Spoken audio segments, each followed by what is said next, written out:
Tackling your trauma is often seen as something that most people run from as soon as the idea of it appears.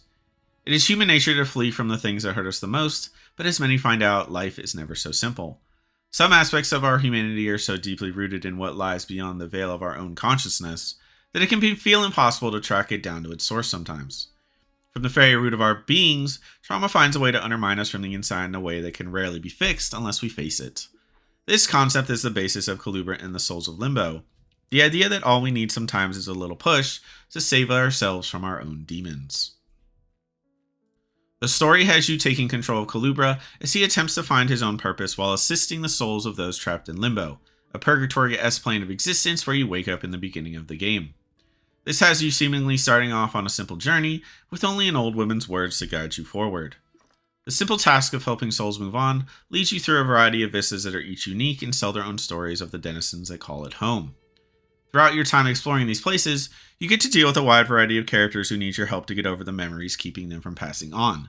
This can be a situation as simple as a mother and daughter holding on to someone that's never coming back, to the more complex aspects of the human psyche that I don't want to spoil.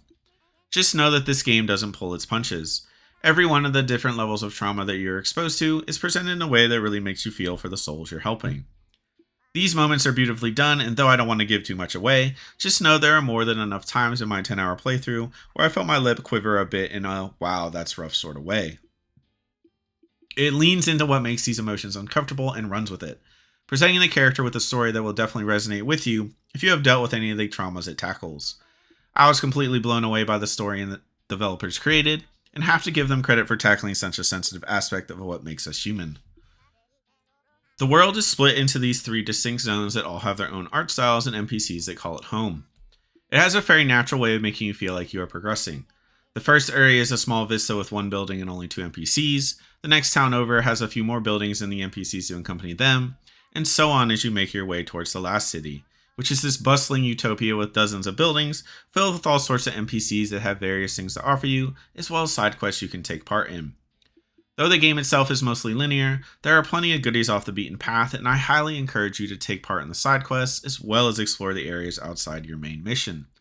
Each different zone is brought to life by the amazing art direction, which was clearly heavily inspired by games like Paper Mario and other 2D adventure games. It'll have you saying wow, but not in the usual way of how some of the other games this year might.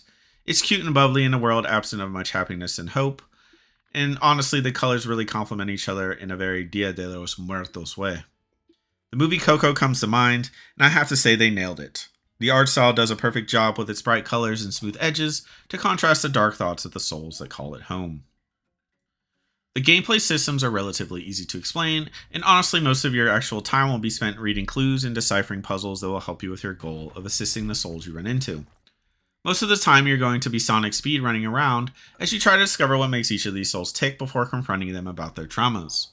After finding all the info you need, you hit a point with each of these main NPCs where you'll have to help them get over their traumas by reminding them of the things that they love the most.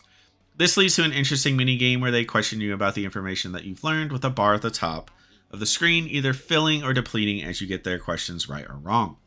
There are even parts in these interrogations where the NPCs throw out answers that don't match what they're asking. You can either call their bluff or pick the answer that sounds best, and it can honestly lead to some pretty funny moments as they grill you for your lack of knowledge.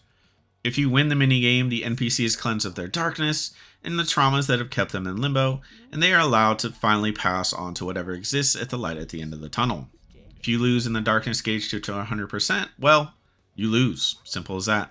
These boss fights start out simple, but there are some very creative aspects in the later stages of the game. The feel of the game and how it plays is near perfect, and I rarely found myself complaining about anything besides some of the puzzles and the clues they give you.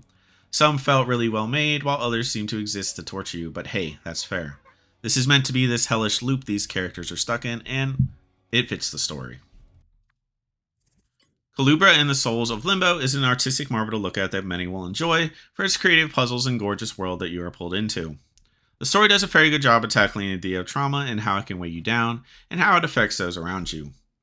You will feel sad, happy, and angry for the souls you run into on your journey, and I truly believe they did it in a way that tells their stories in a beautifully poetic way. I more than enjoyed my time in the hallowed streets of Limbo, and would more than recommend this game to anyone who enjoys 2D adventure games and deep emotional journeys that aren't scared to keep you on your toes. As always, I hope y'all enjoyed this video. This review will be a little shorter than usual because the game's a little shorter. As always, I hope y'all have a good rest of your week, a good rest of your month, a good rest of your year, and I will see you next time.